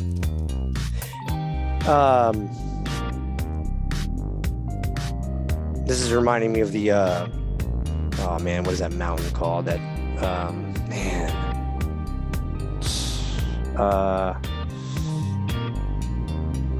there's a mountain in France. I'm sure you've heard of it. People say they can see it, twice a year. The sun backlights it. It's real far away, a couple hundred miles or whatever. So here's one, a whole bunch of them about an hour or half an hour apart throughout the day. And the sun doesn't change size. So it appears not to change size, sure. So when you see that video from Dave Weiss of the sun, the glare shrinking, that's all you're seeing is the glare shrinking. Put on a solar filter. But why would the glare be shrinking? Because it overblows the camera. Overblows the sensors on the camera. But I'm saying if the if the sun doesn't change size because it's staying in the same arc around Earth when Earth's rotating, right? Am I saying that right? Yeah. So it's in the same arc. So we're seeing it as the same size, even though it's going around us. It's just saying it's staying the same size. Why would the glare change? I mean, I'm asking this genuinely. How could the glare get so dim? You know what I mean? Yeah. So if you have the entire sun that's visible, you're going to have a certain amount of glare. And then if part of the sun is obstructed, say you obstruct half of it, because it's behind the horizon, you have less light. So the amount of glare will shrink because there's less light coming into the camera and overblowing the sensors. Or, and I've seen videos of this where it's actually going behind clouds. And because of haze and because of atmospheric conditions, you can't see the clouds very well. So it actually does it above the horizon. I've seen that too. But it's the same thing. It gets obstructed by the clouds. So. Yeah, I guess what I'm asking is like, so if it stays the same size because of its arc that it makes in the sky, because it is doing an arc on the globe, the brightness would remain the same. It would just eventually go behind the horizon. Once it starts hitting the horizon, then I can see the glare starting to getting dim. But if it's just in the sky, like these videos I'm talking about, as it's moving across the sky way before it gets below the horizon, the glare is getting smaller. Yeah, and that, of course, is because there's a different amount of air that it's going through. I mean, could it be that it's getting farther away and the light's getting dimmer because it's farther away? It could. So put a solar filter on it and measure the difference in size and see if that hypothesis is confirmed with an experiment. Yeah, what I'm saying is the size not changing could be explained by lensing, but the glare would get dimmer because it's getting farther away. But there's no plausible explanation for the lensing like that. Lensing doesn't do that. So in the atmosphere, up high, there's less air, and down low, there's more air, right? Mm-hmm. We know that at the top of Mount Everest, it's less air. So that changes the refraction a great deal. And the amount of I'm sorry, I had to send a message to the next guy, so I got myself. I know you got a guy coming up. Somebody says car headlight glare. So it's going through more of the air. Oh, the glare. It's a horizontal stacking, right? So there is lensing, but what happens is when things get closer to the horizon, it actually vertically compresses them. That's what happens. That's what atmospheric lensing actually is. It's a compression of things near the horizon. And this has been known for a long time. These things are documented in the 150-year-old nautical almanacs, so that sailors can take measurements near the horizon and include adjustments for that particular compression. So I got a couple questions here from people. Let's see here. What experiment, this is from, I got it. Boomba Sucka says, my question is, just kidding, Tune Your Rock, thanks for your content. Well, thank you very much, Boom. JDT Turbo says, what experiment following the scientific method gives us good evidence of a flat, non-rotating Earth? So scientific method would be you have a hypothesis, right. You make a prediction with the hypothesis, then you test that hypothesis. I haven't done any myself. I mean, I know that there are military documents that say that. Hold on a second. That's a different topic. Which doesn't do it what you think, because you're not an engineer. You didn't read them as an engineer. So you don't want that. Anyway, I know you got uncomfortable there and you went to something that you were more comfortable with. You don't have to do it yourself. There is no part of science that says you throw away everything you did not do yourself. Right? So think about it. See if you can find something that they did using the scientific process to, hypothesis for flat Earth, here is it. Hypothesis for the globe, here it is, and then test it. See if you watch a video, if you have any of those, right? I've seen the video of the oil rig. They're zooming in on the oil rig. That's, what's the hypothesis? 19, at their height, which I don't remember what it was. I'd have to see the video again. It's a straw man. It's a straw man. Is what it is. They ignore because they're not taking in refraction. Yeah, they ignored refraction. That just seems awfully convenient. So if you're going to ignore refraction, you're just testing a straw man. So stop being dishonest, right? But how does refraction make it come up exactly eye level, stopping it right there, and it looks perfectly normal? What do you mean exactly? There is no measurement of exactly eye level in anything. That you're talking about the oil rigs, right? Right. Yeah. eye They level call it the was, black swan, right? So eye level was never in that. They don't even claim anything about eye level. Their only claim is you're seeing the horizon on the other side of the oil rig. the oil rig. That's their claim. And then they say, well, the globe model is, and then the straw man of the globe model. And then they say, therefore, they draw their conclusion. But they're just doing a straw man.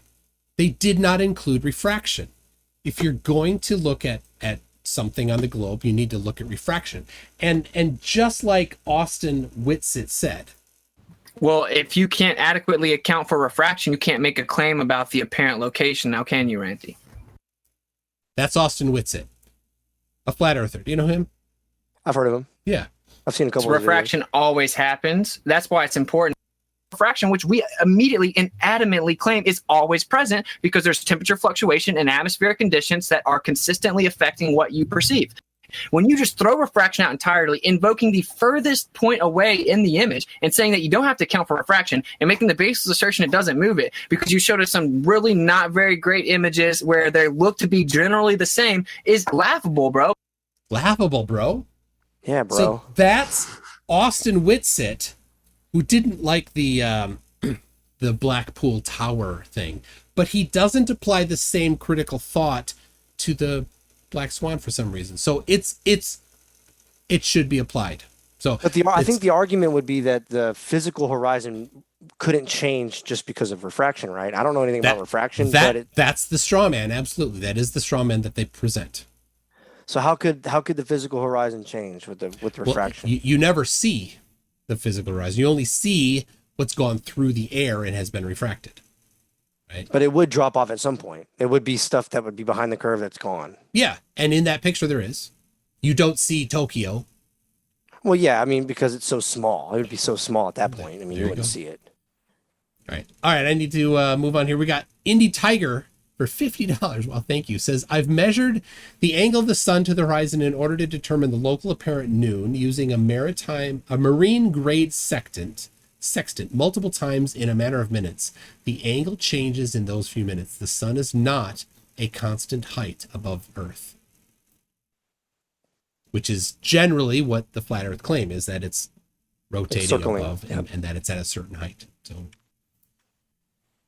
measurements don't match ever. That's so if you test it, here's the flat Earth model that you want to test to see if it works. Test it. It doesn't work. Okay.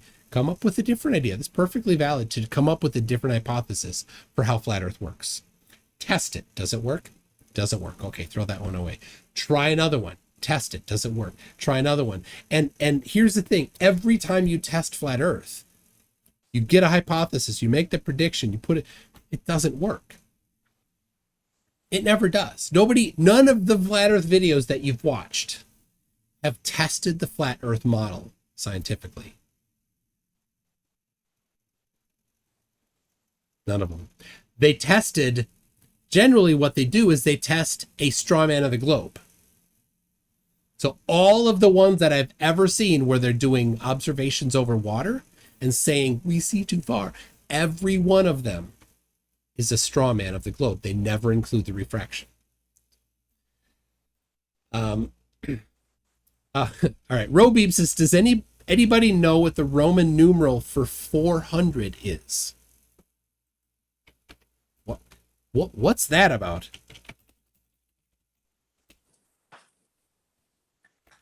Anybody? Does anybody know? I gotta look it up. I don't remember what's 100. It's M? It's not M. Z. It's not. I don't know, I'm just making. What are you talking about? D is 500. C is 100. So it's 4 C's, but typically it's going to be a D with a CD. Maybe it's a CD, yeah. It's a CD. Oh my gosh. CD's nuts. You got me. Robeeb, you got me. Somebody outsmarted you. I cannot believe it. Oh, well done, Robeeb. CD. Oh my gosh.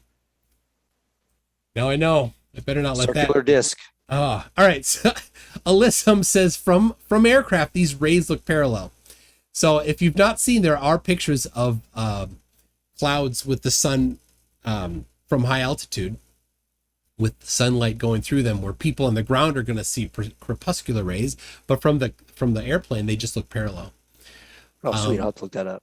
Alyssum says, just joined. He seems to be illogical and honest. He'll get back to the globe soon if he attempts to learn. Big hopes. Also, stay hydrated.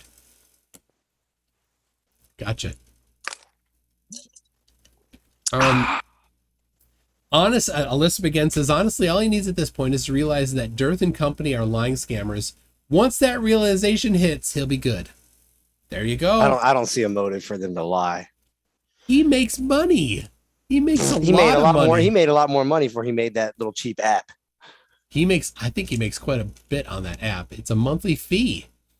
No, it's that monthly fee is optional. It's just a donation, basically. Yeah, but people, I don't do that. People pay it though, right? I'm sure some do. Yeah, he makes money on that, and he constantly goes around, to different talk shows, getting people to download that app. So it's a pretty cool app. I downloaded it. It's pretty cool. I downloaded it. It's all wrong, but anyway. I know you think it's all wrong. It's still pretty cool. Let's see. He's got like a whole thing in there with all the questions, and you can just go hit these videos. Yep. And yep. And you're all straw man, right?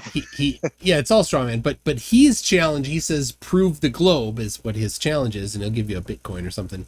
But of course, I think it's two. Who's the judge? He is the sole judge. What's he gonna say? No matter what, he's gonna give the same answer. Well, then nope. You know, if it's publicly revealed, if somebody gives him public proof like that, nobody could refute, then it would look dishonest for him to say no.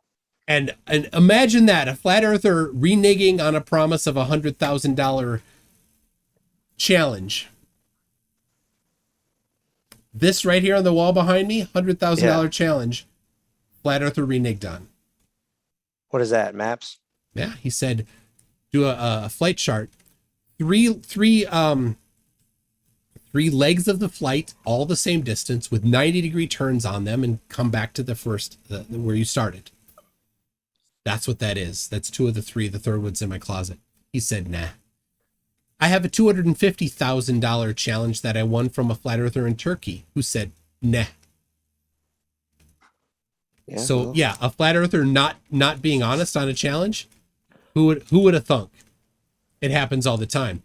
If he was certain, he would put together clear criteria for winning, and he would hand it off to somebody else. I've done the exact same thing with 2 challenges on my website. 2 challenges, $10,000 each. On that subject, I heard, I don't know how true it is because I haven't looked it up. Independent judging panel. All right, yes. Right. But I heard a court case with Zen Garcia. Yep, and Zen himself says that court case was not about the shape of the earth. This was about whether or not that guy's evidence matched the criteria. Zen had a much better criteria, and the guy that presented his solution was terrible. I don't know why he did it. It was dumb.